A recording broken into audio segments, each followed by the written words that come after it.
Je vais me la péter un peu, mais je vais citer Jean d'Ormesson que j'adore. Mais ça, c'est une phrase que j'adore. Merci pour les épines, merci pour les roses. Je suis lyonnais, une famille normale et donc un avenir un peu tout tracé dans l'éducation, mais avec quand même une petite tare, c'est une phobie scolaire énorme. J'avais du mal à finir mes exercices, j'avais du mal à trop de stress. Un entrepreneur, c'est une personne qui sait un peu tout faire, mais qui sait pas bien faire.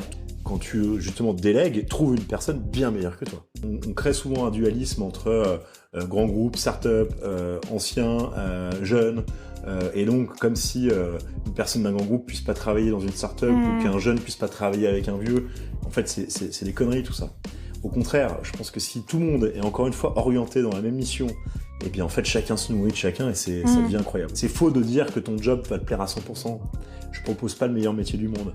Mais si je peux te donner l'humanité dans ce que tu fais, si je peux être le plus bienveillant, bah j'aurais gagné et c'est top quoi.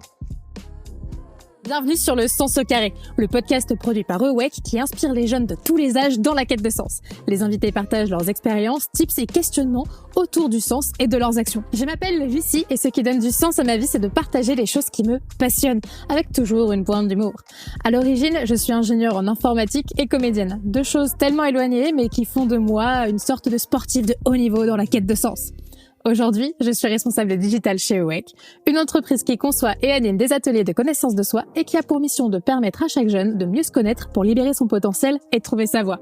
Allez, c'est parti pour l'épisode. Selon l'INSERM, en 2023, presque 200 000 enfants entre la maternelle et le lycée souffrent de phobie scolaire. Impossible de réussir quand l'école est la chose qui vous terrifie. Adrien Moine est la preuve que la volonté d'apprendre et la curiosité sont une façon de déjouer les pronostics. Il nous raconte sa vision du leader, quelqu'un qui inspire et qui sait s'entourer des bonnes personnes. Avec l'adrénaline de monter sa première boîte à 19 ans, ça sème la graine de l'entrepreneuriat dans sa tête.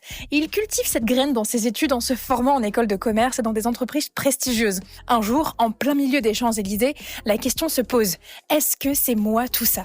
Et quelques mois plus tard, un ami de fac se présente à lui avec une idée et c'est parti. Vertu fou des nez. Une aventure folle qui lui fera faire 5 métiers en une journée dans l'univers de la grande distribution pour remettre la transparence et du contact humain au service d'une consommation plus saine. Je vous laisse écouter comment Adrien a transformé le stress de sa jeunesse en une ambition et une volonté de porter ses projets et ses collaborateurs au plus haut possible. Avec un moteur simple, écouter, s'inspirer, tester et rester dans ses valeurs. Bonne écoute. Adrien, bienvenue sur Le Sens au carré. Merci Lucie de m'accueillir. Avec grand plaisir. Je vais commencer par te poser du coup ma question. C'est qu'est-ce que c'est la dernière chose qui t'a fait kiffer là ces derniers jours? Eh bien, pas plus tard que le week-end dernier, j'ai pris un week-end avec des amis. On allait faire du kitesurf. Incroyable. Et je me suis mis au kitesurf il y a maintenant 1 an dans le cadre de mon voyage de noces parce que je me suis marié il y a pas longtemps. Félicitations. Merci. Et en fait, j'ai trouvé un sport absolument génial qui joue avec les éléments, qui demande beaucoup de préparation, de confiance en soi, de lâcher prise. Et en fait, il me manquait quelque chose un petit peu de waouh dans ma vie, tu vois, qui change. Et ce sport est venu à moi et j'en suis en fait trop content. Et donc, le truc le plus cool que j'ai fait, c'était ça, le week-end dernier. Voilà. Ok. Trop bien, ça te sort un peu de trucs très sérieux et hop là, ouais, en fait, ça te permet déjà de sortir un petit peu du quotidien, parce que c'est dans des paysages généralement qui changent du bureau, si tu veux, donc ça demande évidemment la mer et du vent, donc dans des paysages qui sont sympas. T'as une communauté aussi qui est complètement différente, avec des gens qui le sont, puisqu'en fait, ça sort complètement du cadre du quotidien, et en fait, tu rentres dans une sorte de club de passionnés ou de personnes qui débutent mais qui ont qu'une envie, c'est de kiffer avec les éléments naturels qui sont l'eau et le vent.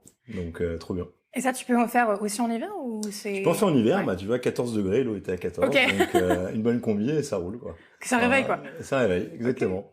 Mais d'ailleurs, oui, parce que l'eau très froide est très bonne pour le corps. Ok. On pourra en parler tout à l'heure, mais une très bonne technique pour s'éveiller le matin, c'est une douche froide. Et ça t'aide après à rentrer dans l'eau à 14 degrés. Bah, j'avais entendu justement une créatrice de contenu sur des podcasts qui disait qu'il fallait ressentir du confort dans l'inconfort et que pour ça, elle prenait tous les jours une douche froide. Ouais. Et ben moi qui détestais la douche froide, j'ai écouté aussi un autre podcast qui disait que l'effet du froid avait énormément de bienfaits sur le corps. Et donc, ça fait depuis maintenant 4 mois que je me réveille avec une douche chaude, mais qui bascule avec du froid. Et effectivement, dans les vies très actives ou dans des moments où on a besoin d'avoir un petit peu de je sais pas, de ressenti et d'énergie, c'est assez efficace. Donc, je conseille kitesurf et douche froide. Ok, on retient. Super. Merci. Et donc, moi, ce qui m'a intéressé quand je t'ai contacté pour venir sur ce podcast, c'est que tu as une super boîte qui s'appelle Vertu Food. Tu nous en parleras un petit peu plus tout à l'heure. Et dernièrement, tu as une actu qui est que vous avez, tu as racheté votre concurrent. Oui, c'est ça? Exactement. Et je me suis dit, waouh, ça paraît énorme de faire ce move-là. Enfin, c'est un peu comme un saut dans l'inconnu parce que tu vas grandir, tu vas rencontrer de nouvelles personnes, une nouvelle culture de boîte. Et du coup, j'ai vraiment voulu, pile à ce moment-là, me dire, est-ce que ça serait pas intéressant de recueillir en fait ton témoignage maintenant que t'es en plein dedans en fait? En plein dedans, ça fait depuis 3 semaines. Donc c'est tout récent. Plein dedans. Mais avant d'aller là-dessus, qu'est-ce que c'est un peu ton parcours? Par où t'as commencé? T'étais quoi un peu comme type d'adolescent perdu ou au contraire déjà Complètement pas perdu, mais extrêmement stressé. Ok.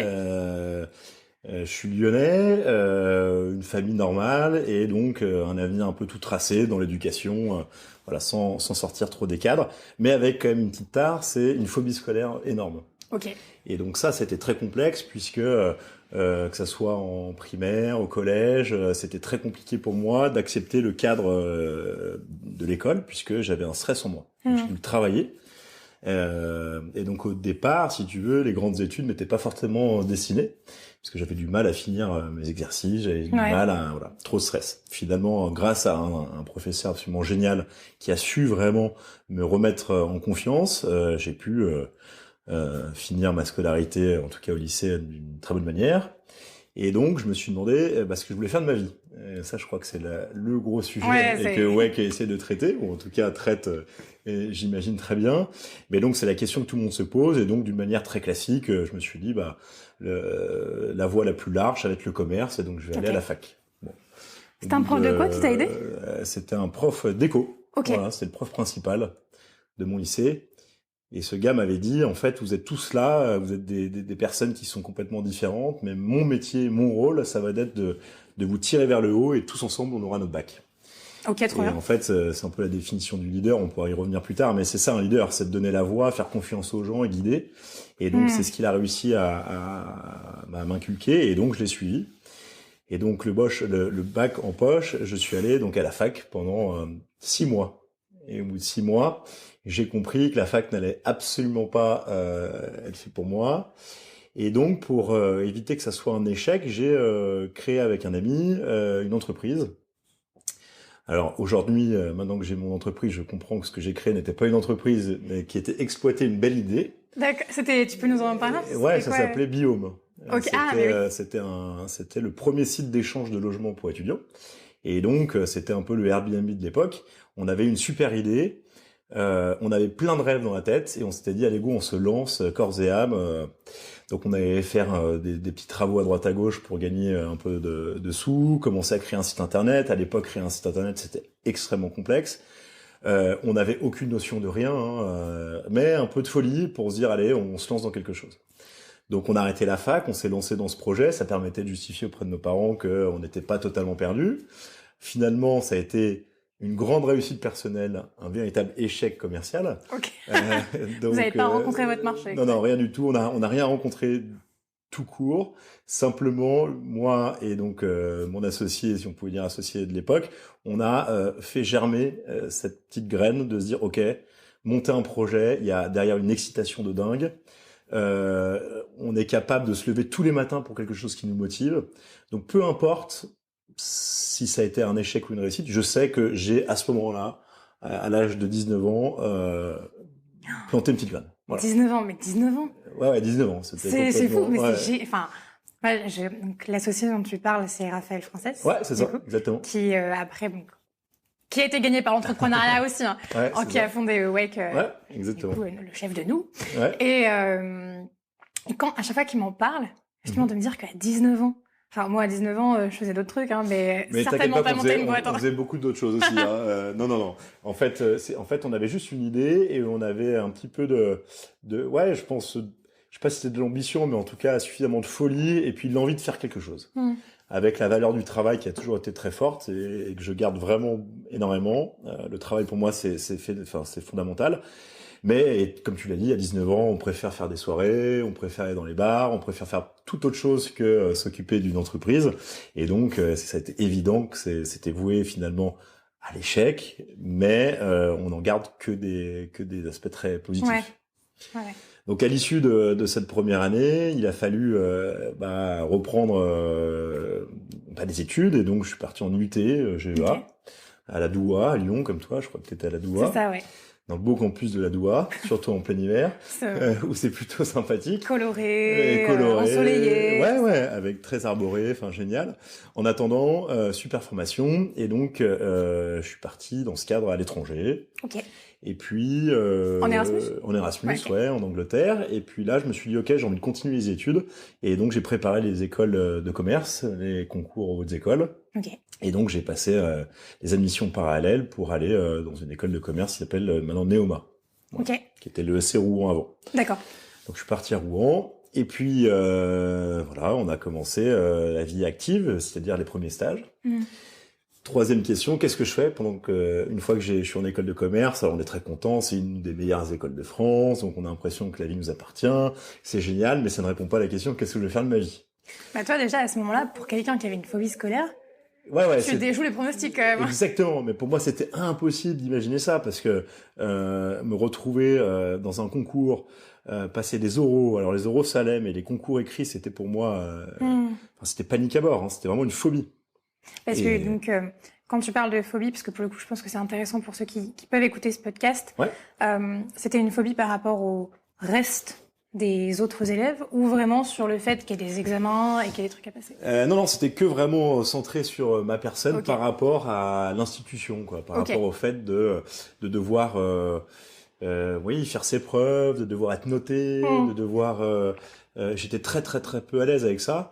Alors que j'avais une vie sociale épanouie, hein, des amis, des choses comme ça. Mais par contre, j'ai jamais eu plus de 0 à une dictée, par exemple. C'était impossible pour moi, d'autant plus que j'avais des problèmes d'écriture, mais de finir une dictée, c'était pas possible. Alors ça tombe bien, parce que je t'ai préparé une dictée pour Ah bah parfait.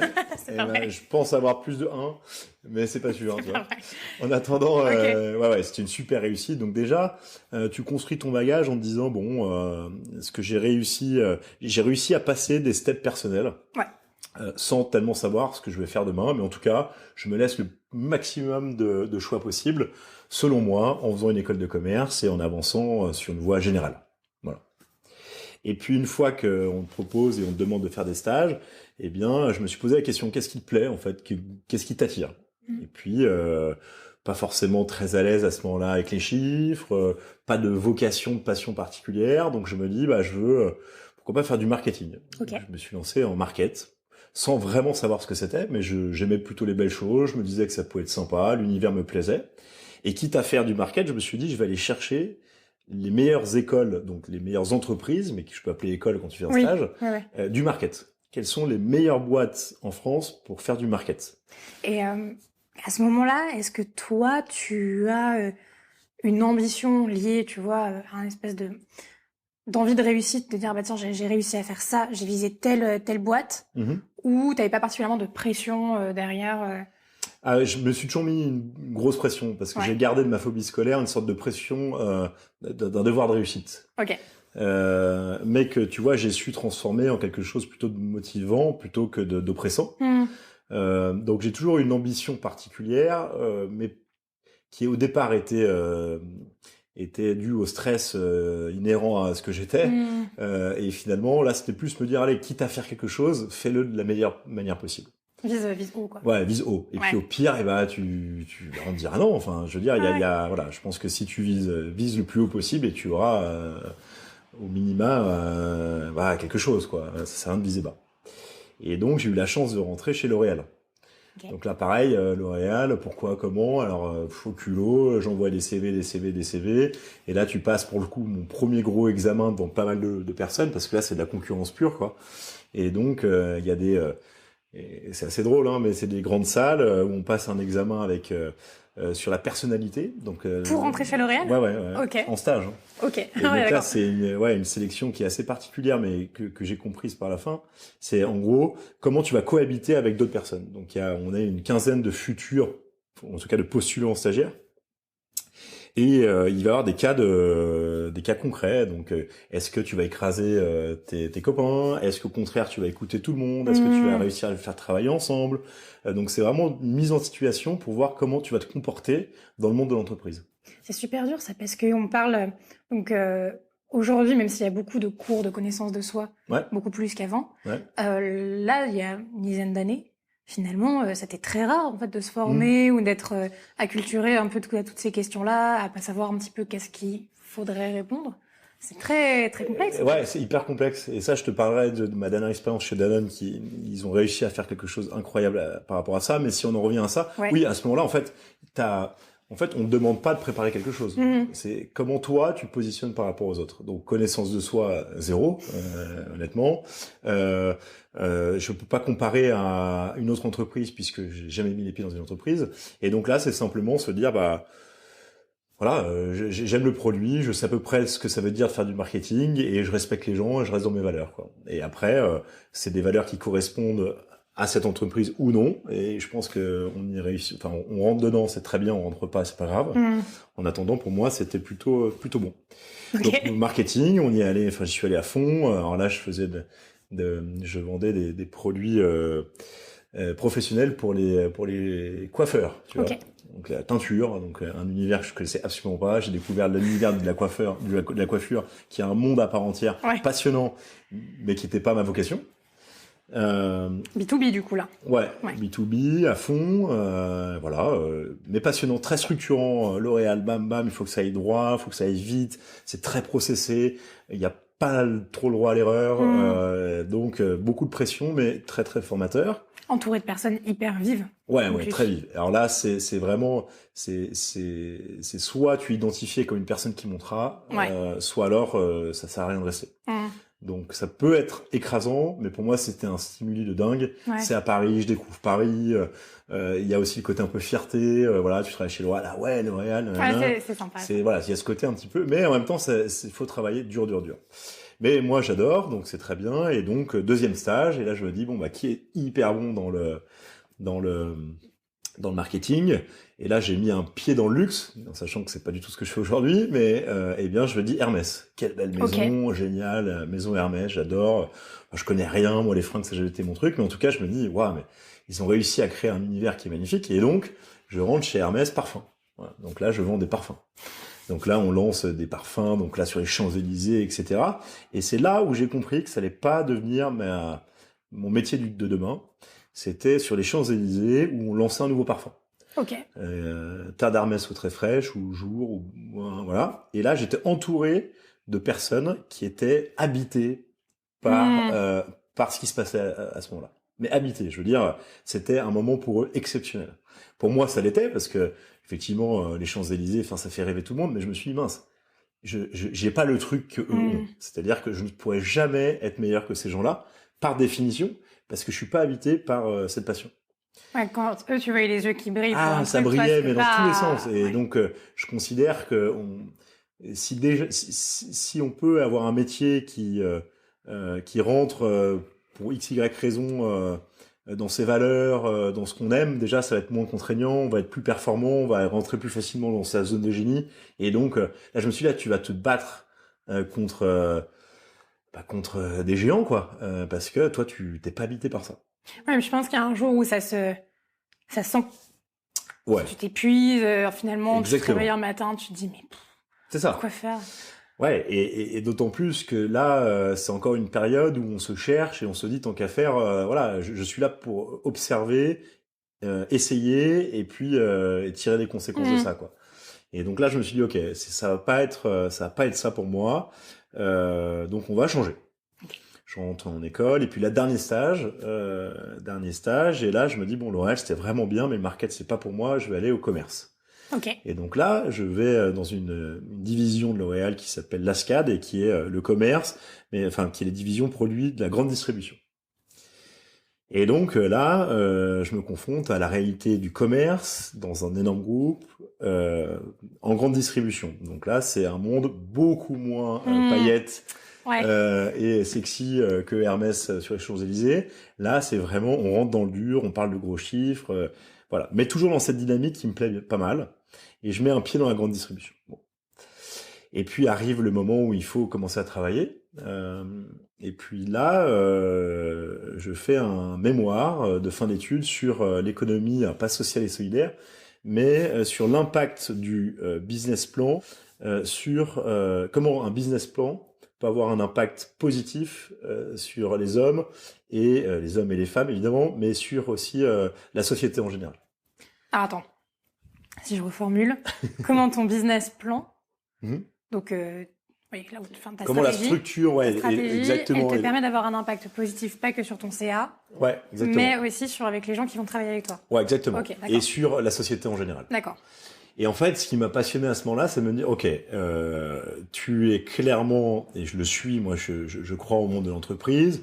Je suis une personne qui croit à la nécessité du profit, mais je me suis dit, ok, comment concrètement tu peux lier la performance économique avec la performance, on va dire, plus générale, ce qu'on appelle aujourd'hui RSE. Tu vois. Ouais. Et là, je me passionne pour une entreprise qui est Danone et pour Ribou, qui est un des fondateurs. Et Ribou, c'est donc c'est un des créateurs de Danone. Et aujourd'hui, alors et à l'époque, le DG de Danone, qui était, ça va me revenir. Emmanuel Faber, voilà. Donc, Emmanuel Faber, qui est pour moi un maître à penser incroyable. Et donc, qui a d'ailleurs intégré Danone comme étant ce qu'on appelle maintenant une entreprise à mission. Ok, je savais pas que Danone était devenue entreprise à mission, d'accord. Et en tout cas, alors, est-ce qu'ils ont réussi ou non, mais c'est lui qui a insufflé ça et aujourd'hui, c'est un des porteurs de cette idée. Et donc, j'ai fait mon mémoire là-dessus. Et en faisant mon mémoire là-dessus, automatiquement, je me suis renseigné sur l'entreprise Danone. Et donc, par curiosité, j'ai tapé à la porte de Danone et ils m'ont pris pour commencer ma vie active. Et L'Oréal me proposait d'aller à Strasbourg pour commencer. Et Danone me proposait d'aller à Lyon. Alors, c'était génial pour moi de rentrer à Lyon parce que j'avais beaucoup voyagé. Et donc, j'étais très content de rentrer chez moi, quoi, à Lyon. C'est chouette parce que tout ce moment-là, t'avais L'Oréal qui finalement t'avait suivi. Ouais, exactement. Et qui avait toujours, qui mettait toujours des pièces sur toi, quoi. Exactement. Ok. Exactement. Ça met en confiance, ça aussi. Ça met en confiance, ouais, complètement. Ça met en fait, j'ai pas eu d'échec de mes premiers stages.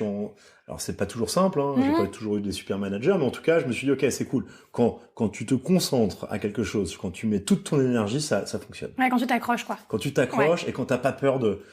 En fait, quand tu arrives le premier jour chez L'Oréal dans la grande tour ou chez Hermès, où moi je suis pas du tout à l'aise avec les fringues, les trucs, je connais rien et je vois que des nanas et des mecs hyper sapés, etc. Tu peux te dire mais en fait qu'est-ce que je fous là? Mais c'est toi, c'est tes barrières à toi qui limitent. Et moi je me suis pas du tout vu comme ça. Je suis arrivé, moi j'étais un conquérant. Et le luxe, je ne connais rien. Ne me parle pas de marque, de défilé. Je ne sais même pas de quoi tu veux me parler. Mais par contre, ce qui est certain, c'est que je suis trop heureux d'être là. Je vais mettre toute ma motivation et mon énergie pour apprendre. Et je vais pas, et vous n'allez pas le regretter, tu vois. Vraiment. Et c'est comme ça que j'ai toujours été comme ça. Donc pas peur de, voilà. Et donc après Danone, boum, les yaourts, pareil. Je vais vendre des yaourts. Mais je ne connais rien aux yaourts. J'en ai bouffé des yaourts, à part des danettes. Enfin, ok, yaourt, ok, je vais vendre des yaourts. Bah pareil, la même démarche. Et donc là, j'ai fait 1 an et demi chez Danone, magnifique boîte, génial. Toutes les boîtes finalement que j'ai fait, j'ai vraiment apprécié mon passage chez eux. Et puis là, j'ai un copain qui me dit, un copain de la fac, avec qui j'avais fait les 6 mois de fac. J'allais te dire. Voilà, donc là, on revient aux 6 mois de fac. Efficace, ouais. Et qui me dit, Adrien, ça fait depuis 7 ans, 6 ans qu'on s'est pas vu, pendant toute cette période-là, et qui me dit, Adrien, je vais monter une boîte. Est-ce que tu veux me suivre, quoi? Et puis là, c'est posé une énorme question de se dire, ok, est-ce que je mets le pas dans l'inconnu? Est-ce que je ravive et je remets un peu d'eau sur la graine que j'ai mis dans la terre il y a 7 ans? Ou alors, est-ce que je continue mon cheminement qui est un peu tout tracé dans une grande boîte et voilà. Et donc là, t'en es arrivé. Donc, et là, c'était le moment, voilà. Charnière, ouais. Et là, c'était 2017, il y a 7 ans. Et alors là, c'est le grand questionnement parce que là, tout va remonter à la surface. Ok. toutes mes peurs, tous mes stress, tout l'héritage que tu as pu avoir par rapport à tes parents, par rapport à l'imaginaire que tu peux te faire de ton futur. Tu vas être régi par des peurs, par des angoisses, par des doutes. Et alors là, c'est vraiment très très très difficile parce que tu sais ce que tu perds, parce que là, à ce moment-là, j'étais en CDI dans une grande boîte, mais je sais pas du tout vers quoi je vais. Impossible de savoir. Mais je trouve que ça, c'est une question qui est hyper difficile parce que quand tu regardes sur LinkedIn ou quand tu écoutes des podcasts, tout ça, tu vois des gars qui ont monté leur boîte et finalement, tu parles directement presque du mois plus 1 ou du mois plus 2 quand c'est fait, mais on parle rarement de la phase juste avant où tu le fais vraiment, quoi. Tu crées ta boîte mail, Bien sûr, bien sûr. Bah, en fait, alors ça, c'est le problème de la fame, de LinkedIn, etc. On veut montrer que ce qu'on souhaite. Et non, ce qui est sûr, c'est que c'est un cheminement qui est long. C'est un cheminement. Alors déjà, pour prendre la décision de le faire, déjà c'est déjà la première étape. Et puis après, quand tu te lances, c'est une autre étape. Et puis après, c'est quand tu le développes. Et puis après, voilà. En fait, c'est un chemin qui est passionnant, qui est génial, mais qui demande parfois de lâcher prise et d'être un peu fou, quoi. Tu parlais de tes collègues chez Hermès qui avaient les yeux qui brillent sur les Champs-Élysées. Ouais. Est-ce que toi, quand t'as ce pote qui vient te voir pour te dire est-ce que tu veux me rejoindre, est-ce qu'à ce moment-là, toi, t'as un peu les yeux qui brillent Ah bah à fond, mais je lui dis, t'aurais jamais dû me proposer ça, parce qu'en fait, si personne me propose de me relancer, j'y vais pas. Donc au moins, je reste dans ma routine et tout ira bien. Ouais. Donc finalement, très excité et en même temps mince. Là, il a mis un doute en moi et donc tu remets en question tout ce que tu fais dans ta vie de tous les jours. Et donc moi, mon premier réflexe, c'était de me dire, ok, en fait, maintenant je suis plus deux. À l'époque, ma copine, qui est ma femme aujourd'hui, on est à distance et donc c'est compliqué. Il faut se projeter. Et l'entrepreneuriat, c'est vraiment un ensemble. On peut pas y aller seul, tête baissée. Il faut quand même avoir, peu importe ce qu'on a dans la vie, il faut savoir s'y rattacher et voilà, avoir une épaule sur lequel un peu se reposer. Ça peut être un ami, ça peut être un petit copain, une petite copine, ça peut être des parents, ça peut être n'importe quoi. Mais l'entourage, en fait. Voilà, l'entourage. Il faut au moins se dire, bon, j'y vais, mais bon, on a tous un peu peur, faut savoir. Donc j'ai déjà posé la question à la personne qui était la plus proche de moi, qui est ma compagne, en disant, est-ce que tu me suis dans cette aventure? Parce que je n'ai pas la moindre idée de ce qui va se passer. Combien de temps ça va durer? Où ça va me mener? Vers où je vais aller? Je ne sais rien. Et donc, elle qui me connaît très bien, m'a dit, mais évidemment que tu vas y aller. Évidemment, c'est sûr, c'est sûr.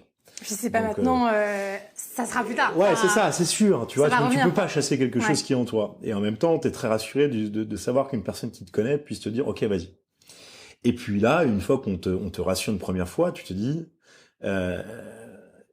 mais pourquoi je veux le faire? Et là, t'as toutes tes craintes que t'as pu avoir qui vont être dupliquées, quoi. Mais comment je vais me payer? Mais je vais vivre de quoi? Mais si ça marche pas?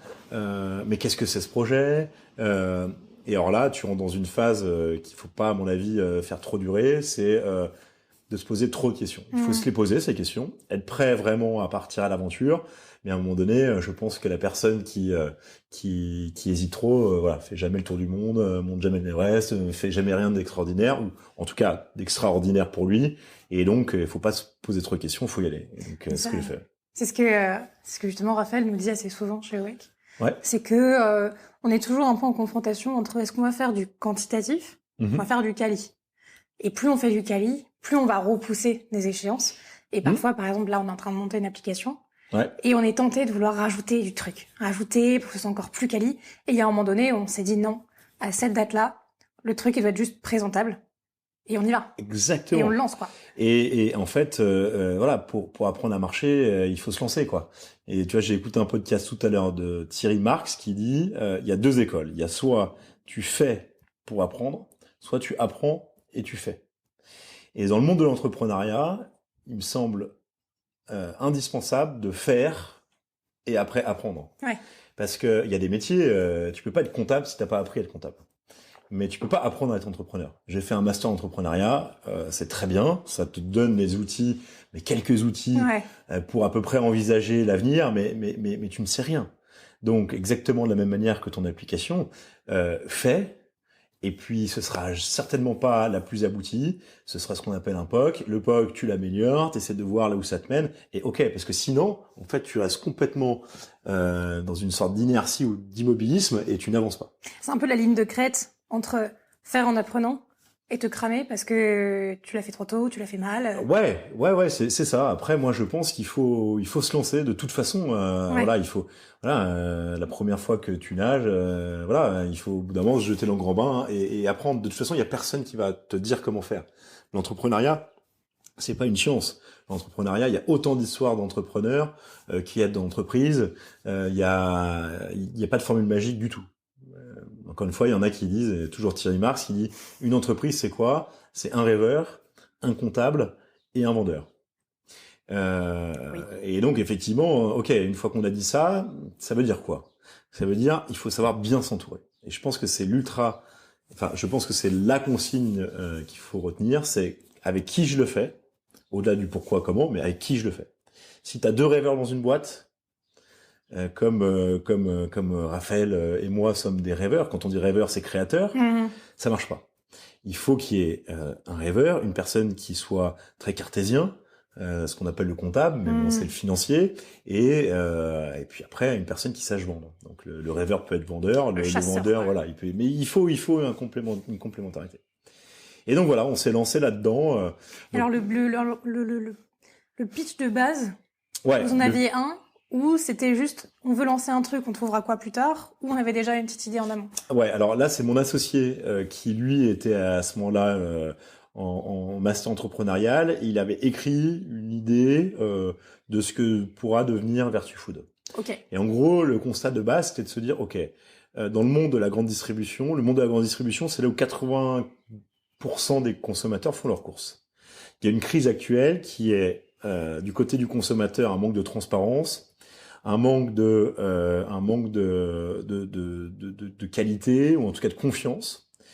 Et du côté de la grande distribution, il y a une nécessité, on va dire, de réduire, on va dire, la masse salariale. Et donc, on est dans un cercle vicieux où le lieu grande distribution, les gens n'y croient plus, parce qu'il y a moins de contact humain, parce qu'il n'y a pas de transparence, parce qu'on ne sait pas ce qu'on achète, on leur fait pas confiance. Et en même temps, c'est le lieu où on consomme.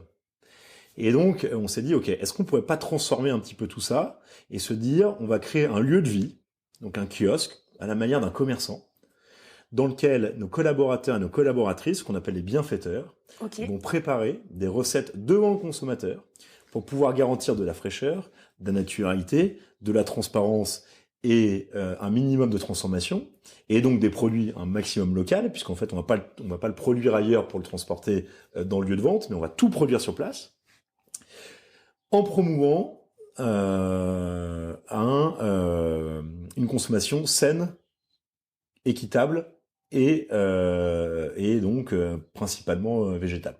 Ok. Donc ça, c'était le pitch de base. Donc un peu ambitieux pour moi qui vient du shampoing et du luxe, en disant ok, je ne distinguais pas un concombre d'une courgette. Okay. Vraiment, ça c'est une anecdote vraiment. Voilà, j'avais du mal à distinguer ça. Mais en même temps, je me suis dit ok, je crois en la personne qui est mon associé. J'ai terriblement envie de me lancer dans une aventure entrepreneuriale. Et en fait, je réfléchirai demain, mais tu fonces. Et donc là, la question qu'il faut se poser, c'est est-ce que je suis prêt sur différents sujets à me lancer? Financièrement, comment je vais faire?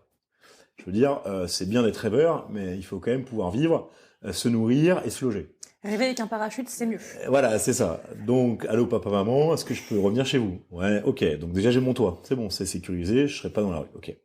Ma copine de l'époque me dit ok Adrien, elle était à Paris, ok. Donc j'ai sentimentalement c'est bon, j'ai un toit, ça va le faire.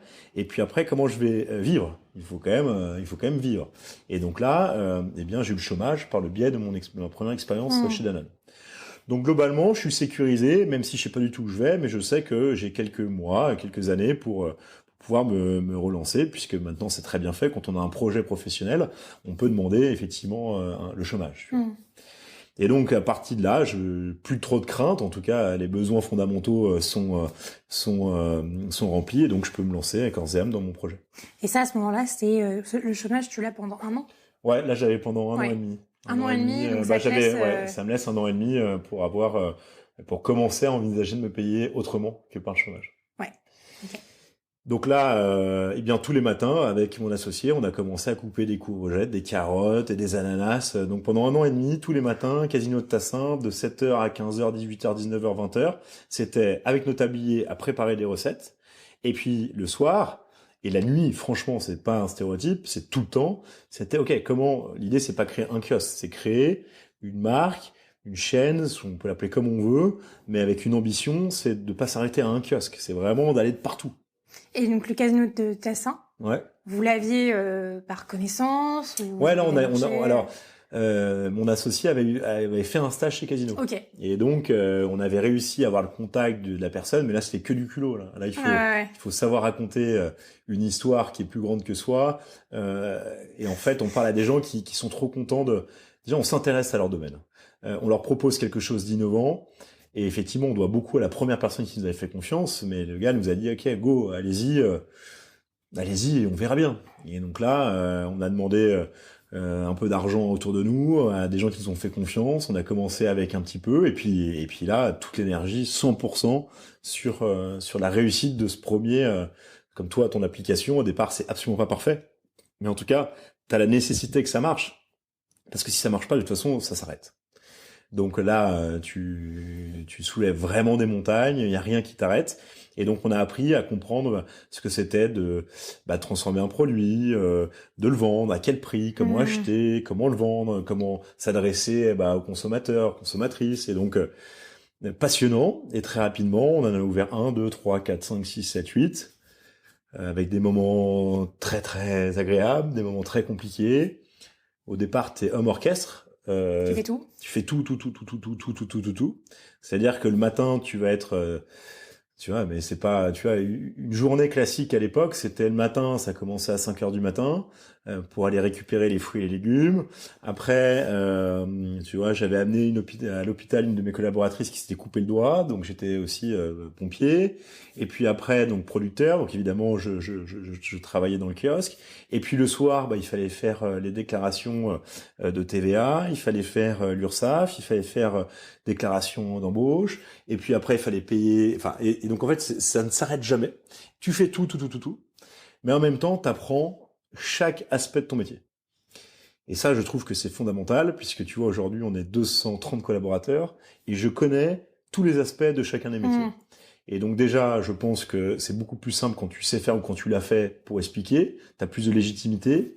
C'est aussi, pour moi, indispensable de montrer à toutes mes équipes qu'il n'y a pas d'une hiérarchie où moi je suis au-dessus de tout le monde, et donc je vous demande de faire, et puis je vais contrôler si c'est bien fait. Non, je l'ai fait, je sais faire. Et donc c'est beaucoup plus, je pense, beaucoup plus efficient, quoi.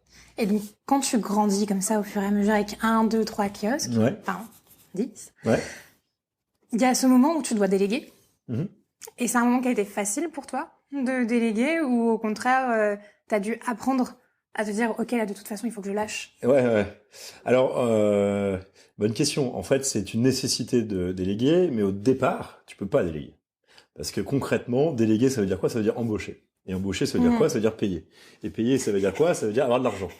Et donc, au départ, tu n'as pas cette possibilité. C'est impossible. Je veux dire, donc là, on arrive à la 3e année, 4e année, on commence à avoir une quinzaine de kiosques, on est 40 collaborateurs.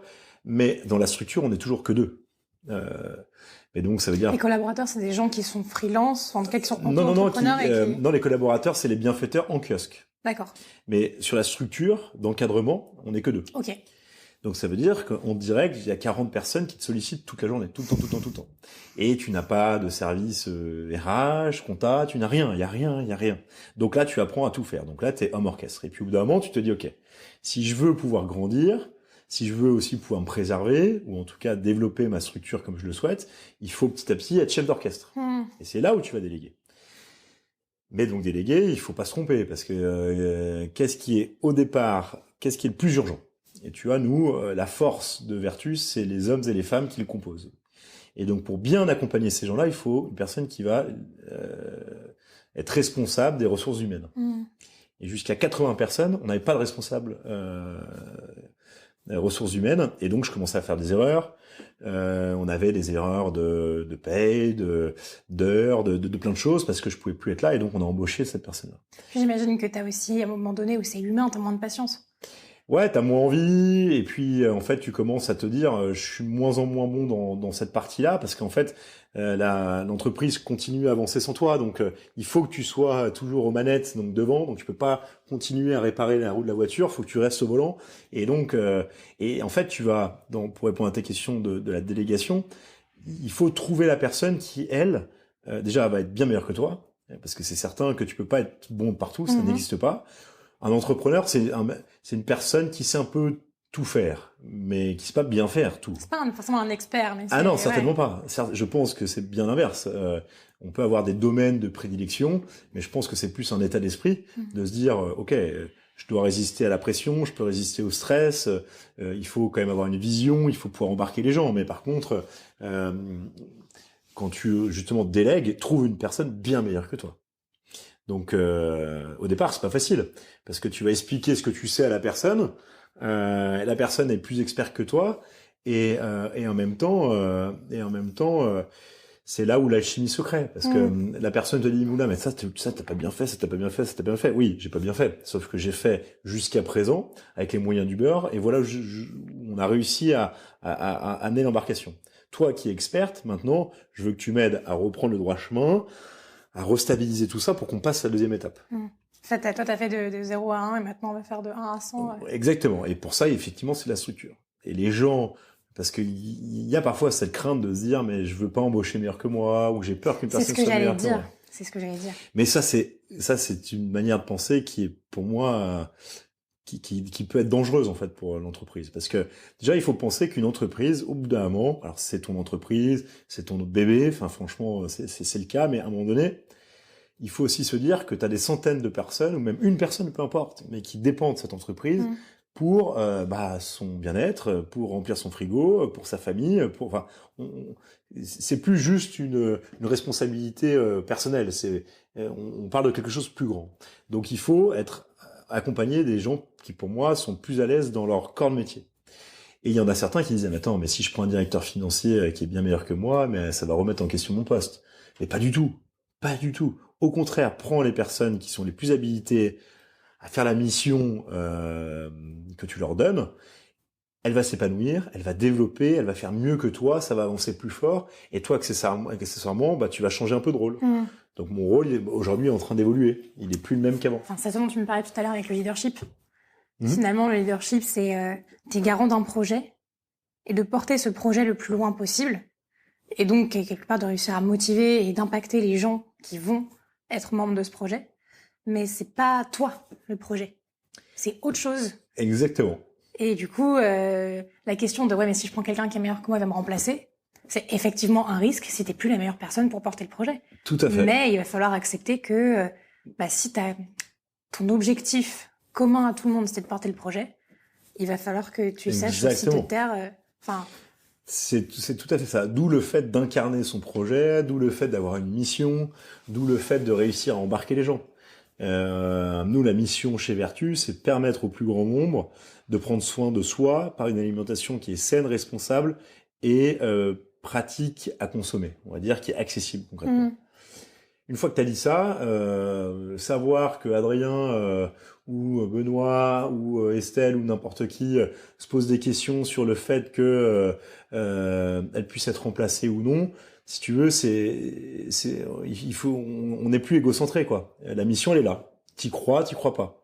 Je pense qu'aujourd'hui on est dans un air qui est génial parce que c'est simple à dire, mais quelque part on peut choisir son métier. Ou en tout cas ça ne marche plus de se dire allez, je te donne une mission sans te donner d'explications, travaille, on verra. Non. Aujourd'hui, et moi, on a plein de personnes plus jeunes que moi qui travaillent chez Vertu.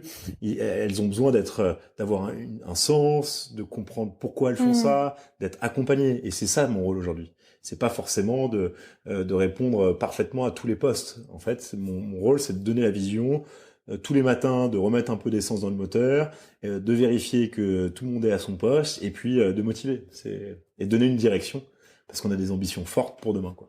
Ok. Et donc quand tu parles d'ambition forte, j'imagine que quand ta boîte elle grandit, il y a forcément un moment où tu te confrontes au marché et tu te confrontes du coup à de la concurrence. Ouais. Ça c'est un truc dans mon poste, de responsable marketing.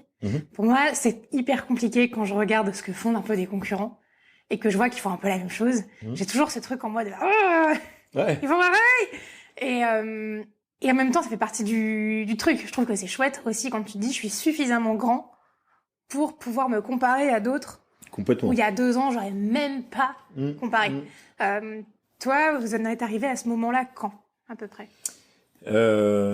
Si tu veux, je suis dans le monde le plus concurrentiel de la planète. C'est-à-dire que quand tu rentres dans un hypermarché, t'as à peu près, 3000 entreprises qui se battent à armes réelles pour exister et que le consommateur voit le petit biscuit dans le rayon. Donc le monde de la grande distribution est le monde le plus concurrentiel qui existe. Je veux dire, c'est donc dès le jour 1, en fait, tu te confrontes à ça. Okay. Quel prix, comment tu te positionnes par rapport à eux, etc. Mais c'est fou. Le jour 1, mais la pression de fou, quoi. Ouais, mais l'avantage qu'on a, c'est que finalement, on a créé ce petit îlot. Donc c'est un kiosque, et donc c'est l'îlot Vertufood. C'est le kiosque de Vertufood, donc il va pas avoir une autre marque qui va venir mettre ses produits dans mon rayon, tu vois, c'est vraiment notre îlot. Ah, c'est ce que tu as signé avec le... Voilà, c'est ça, c'est vraiment, donc on s'est déjà un peu protégé de ça. Et puis après, c'est de se dire, ouais, il y a de la concurrence, c'est certain, mais je pense que la concurrence, si tu veux, elle est bonne, parce que soit ton concurrent est meilleur, et ça te permet d'être, effectivement, de corriger ton tir, soit alors t'es meilleur qu'elle, et tu peux en tirer profit. Donc, moi, j'ai jamais vu la concurrence comme quelque chose de mauvais, au contraire comme quelque chose de très stimulant. Mais effectivement, au départ, il faut déjà exister en tant qu'entreprise, quoi, entité, pour se confronter au marché. Mais dès que tu rentres dans le marché, de toute façon, tu auras des concurrents. Ouais. Mais ne pas voir en fait ce que font les autres comme une sorte de frustration. Ah, ils ont fait comme moi, ou j'aurais pu faire ça, ou ils ont fait mieux. Ou... Non, en plus se dire, ok, en fait, il y a de la place pour tout le monde, j'en suis persuadé. Et donc, comment on peut cohabiter, coexister. Et je pense que c'est comme ça que je le vois, en tout cas. Donc là, vous étiez donc 2 au départ associés? Ouais. Vous êtes toujours restés 2 ou non, l'équipe a grandi? Ouais, il y a un troisième qui nous a rejoint. Et ça, c'est génial parce que c'est une personne d'expérience qui est un peu plus vieux que nous, une 60aine d'années, et qui, lui, est plutôt en fin de carrière et qui voulait, justement, avant de prendre sa retraite, reprendre une activité entrepreneuriale. Et donc, il est venu au bout de 4 ans, au bout de 3 ans chez Vertu, et là, ça a été absolument incroyable. Ce que je disais tout à l'heure, il faut qu'il y ait vraiment une complémentarité entre les associés, et là, ça a été le cas, et ça a été une sorte de fusion, quoi. Et c'est là où tu te rends compte que l'expérience, la fougue, la jeunesse, en fait, peut faire des trucs incroyables. Et je pense que on crée souvent un dualisme entre grands groupes, start-up, anciens, jeunes, et donc comme si une personne d'un grand groupe puisse pas travailler dans une start-up ou qu'un jeune puisse pas travailler avec un vieux. En fait, c'est des conneries tout ça. Au contraire, je pense que si tout le monde est encore une fois orienté dans la même mission, avec simplement, je sais pas, une confiance en soi, je suis bien dans mes bottes, voilà ce que je suis, voilà ce que je vaux, voilà ce que je veux faire. Et bien en fait chacun se nourrit de chacun et ça devient incroyable. Et donc la personne qui nous a rejoint, Jean-Luc, nous a aidés et nous aide au quotidien et c'est génial. Ça c'était juste après du coup le Covid, c'est ça? Juste avant, ouais. Juste avant? J'ai du mal à situer exactement quand, mais oui, c'était au bout de 3 ans de Vertufood. Ouais. Ok. Parce que j'allais dire, j'étais en train de me refaire la timeline dans ma tête. Et je me suis dit, mais attends, mais grande distribution, crise Covid. Ouais. Ça a été un challenge ou... Ça a été un enfer. C'était un enfer. Vraiment, c'était très compliqué. Mais tu ressors plus fort de tout ça après. Ouais. De toute façon, l'entrepreneuriat, moi, c'est ce que je dis souvent, c'est que ça t'apprend une seule chose, c'est être chiant dans la vie. Ok. Être chiant. Pourquoi être chiant? Parce que tu peux plus fêter une victoire et tu peux plus pleurer une défaite. Ok. Parce que donc aujourd'hui, je suis une personne, alors j'essaie de pas l'être dans le perso, mais une personne qui est assez linéaire. Parce que j'ai tellement au départ, et c'est normal, mais vécu des hauts et des bas dans l'entrepreneuriat, que en fait, au bout d'un moment, tu dis, je vais mourir. Tu t'attends à tout en fait. Ah mais tu vas mourir. C'est-à-dire une victoire, en fait, tu l'as faite d'une manière tellement forte que le lendemain matin, voilà, tu sais comment tu fais la bringue, mais une fois que tu as fait la bringue, le lendemain, t'es pas très bien. Et une défaite, tu te morfonds tellement qu'en fait, pour remonter à la surface, c'est trop dur. Et donc là, typiquement sur le Covid, ça a été, comment te dire, à ce moment-là, on a 25 kiosques, donc on a à peu près 4 personnes par kiosque, donc on a à peu près plus ou moins 95 collaborateurs. Et du jour au lendemain, on te dit, OK, crise sanitaire mondiale. OK. C'est vraiment la carte sortie comme ça. Sortie comme ça, le jeu de cartes qui te dit, OK, mec, t'es dans la merde. OK, je suis dans la merde. Sauf que j'ai 95 personnes, je ne connais aucune règle sanitaire, parce que, rappelle-toi, il n'y avait pas de masque, il n'y avait pas de gants, on savait même pas ce que c'était. Donc, le devoir de l'employeur, c'est de garantir l'intégrité physique physique des collaborateurs. Ouais. Donc, la première chose à faire, c'est mettre en sécurité tes collaborateurs. Donc, qu'est-ce que tu fais? Moi, j'ai appelé tous mes collaborateurs en disant, écoutez, je sais pas ce qui se passe, je suis comme vous tous, hein. Simplement, ce qui est sûr, c'est que je ne sais pas comment vous protéger. Donc, à partir de là, on va arrêter de travailler. Je vous sors des kiosques, donc on va écouler tous nos stocks, vous rangez tout, et après-demain, donc ça va prendre un jour ou deux, et après-demain, tout le monde arrête de travailler. Une fois qu'on a dit ça, c'est bien beau, mais tu dois continuer à payer tes collaborateurs.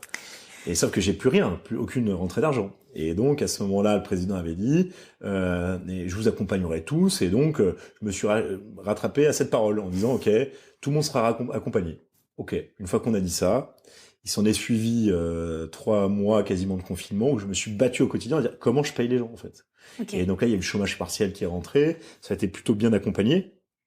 Mais là, t'as 1 mois et demi, pendant lequel je ne sais pas comment payer mes collaborateurs, je ne sais pas comment payer mes fournisseurs. La grande distribution me dit, mais Adrien, mais nous, on est ouvert. Tu devrais rester ouvert. Je dis, mais en fait, je ne sais pas comment protéger mes collaborateurs. Je ne sais même pas de quoi on parle. Est-ce qu'il faut... Tu te rappelles, les gens éternuaient, alors il y avait... Tout le monde partait, les gens faisaient des stocks de PQ, de boîtes de conserve, enfin, c'était la guerre.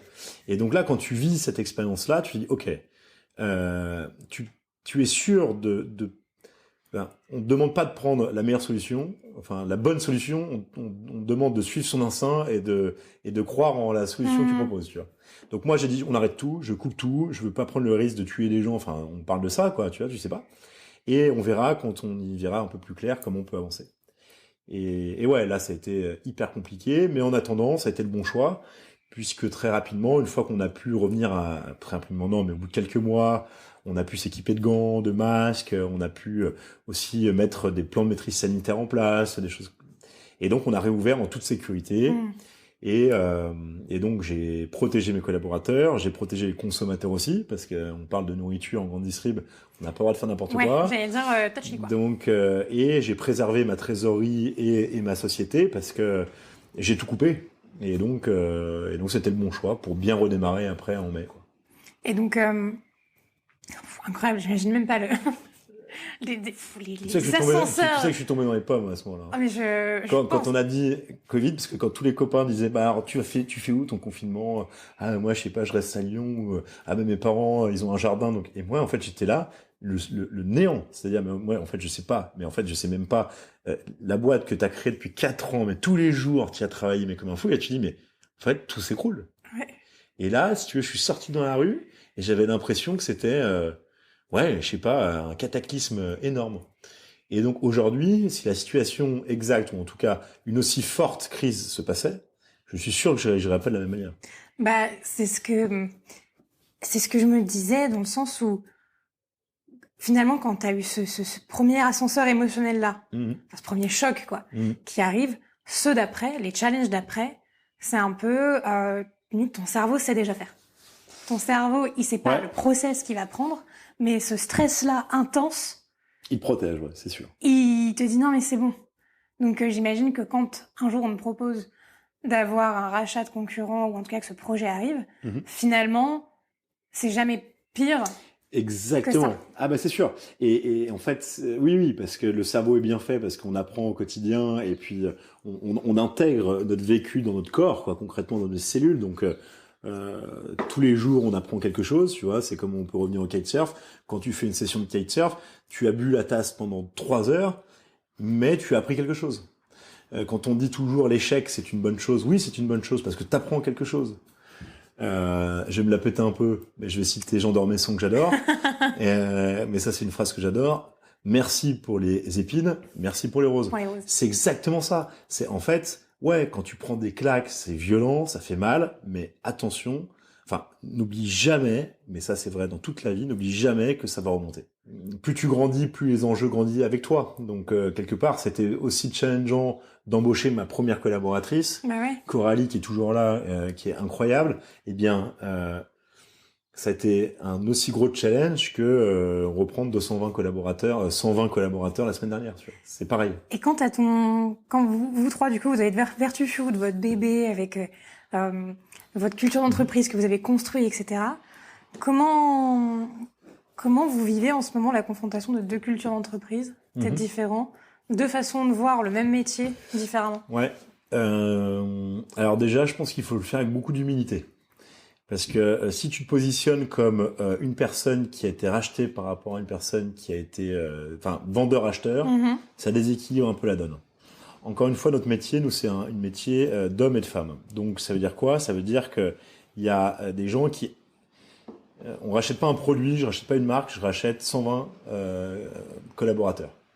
Et ces collaborateurs, ils ont une histoire.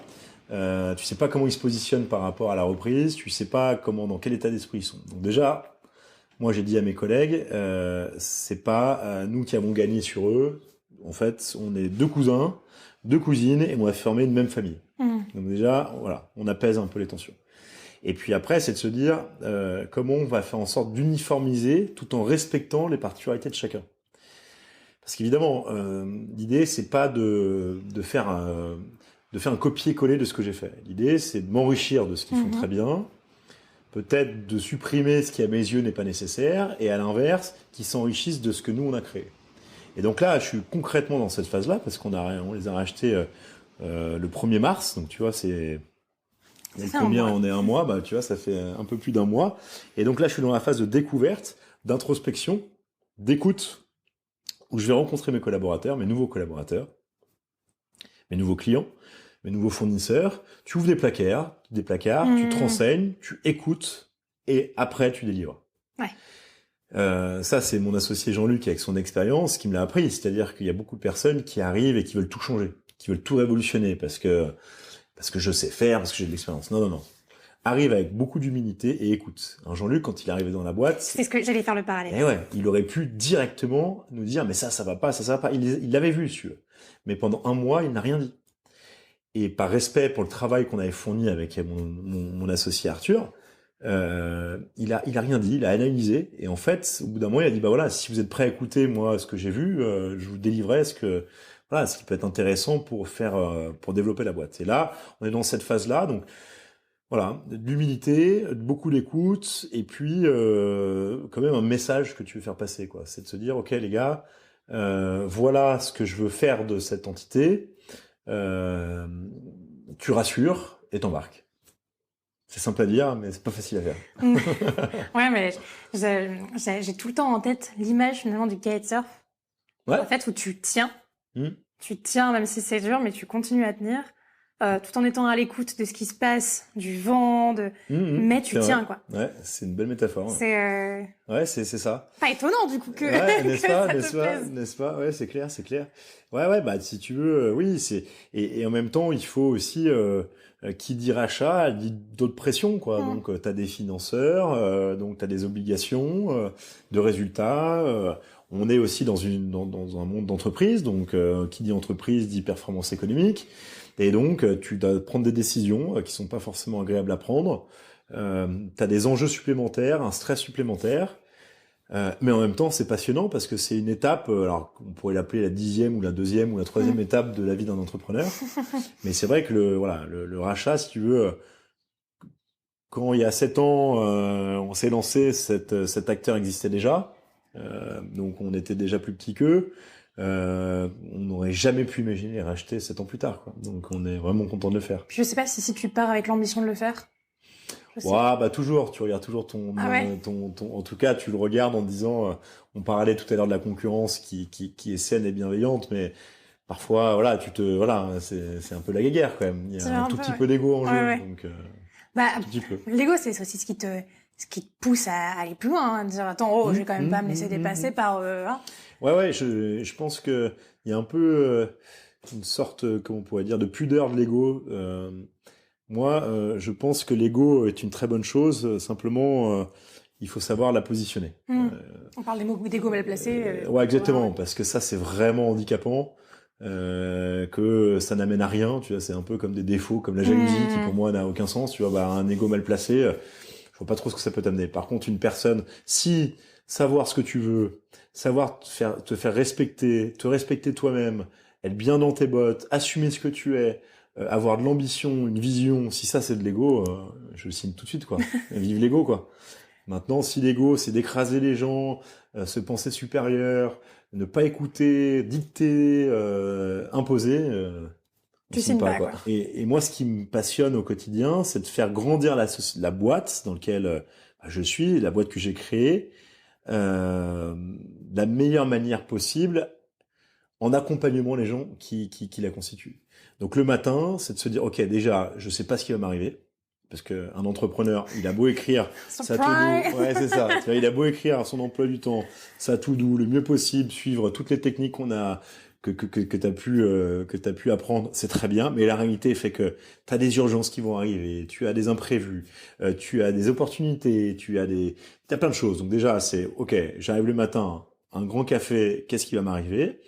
Et finalement, ouais, c'est de voir des collaborateurs qui s'épanouissent.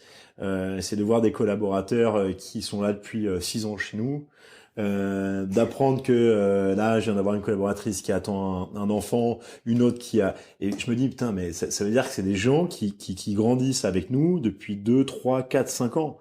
Mais quelle richesse, quoi, tu vois. Moi, la première collaboratrice, encore une fois, Coralie, mais quelle fierté quand j'ai eu une collaboratrice.